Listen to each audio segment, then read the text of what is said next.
All right, let's get into this, Paul. This guy's really mainline conservative.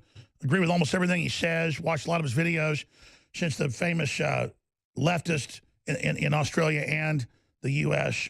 On Comedy Central tried to set him up with edited hour-long interview down to 5 minutes, just like Megyn Kelly did.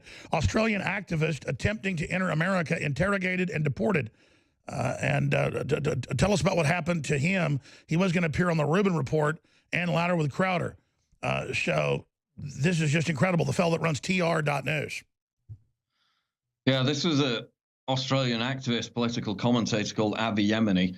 As he said, he appeared on a show with Jim Jeffries, who in public is a big leftist comedian, but apparently not in private. He makes edgy jokes all the time. He just doesn't want them on camera. So he was in an interview which was recorded before, way before the New Zealand mosque shooting.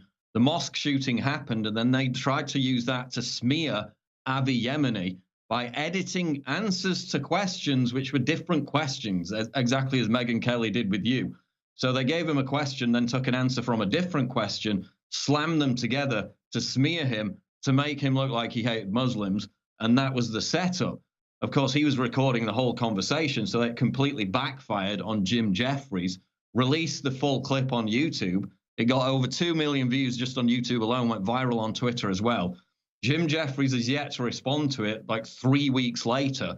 So Yemeni said, right, I'm going to the US to confront Jim Jeffries and also appear on Crowder and Rubin shows, as he said.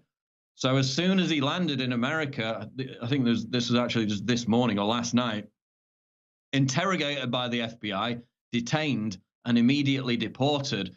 Yemeni claims that it was at the behest of Comedy Central because they were trying to keep him away from Jim Jeffries. So we have Ilhan Omar saying she loves 9/11 and hates America. She can be in Congress, but a Jewish Australian well-spoken conservative gets lied about. He wants to come here and do a media tour to expose the lies, and he's banned.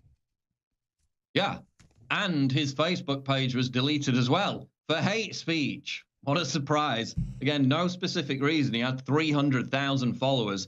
This thing goes viral. Jim Jeffries, Comedy Central gets completely embarrassed by it. They didn't even respond to it. Facebook says, oh, we'll help you out. Bang, your 300,000 follower page has gone. So once again, doing the bidding, these giant social media corporations doing the bidding of other giant corporations like Comedy Central. So yeah, now he's been deported. He's on his way back to Australia. And that's that. He was going to go on all these big shows, do a big media tour, as he said. No, FBI said no, DHS said no. But now they've got to have him on via Skype. In fact, Daria, everybody, red alert, I want him on. I want him. I already wanted him on. I want him on. I want him on. I want him on. I want him on. And Paul, you've got to start using, you've got YouTube Live and stuff, man. You've got to interview this dude. You've got to do it, Watson.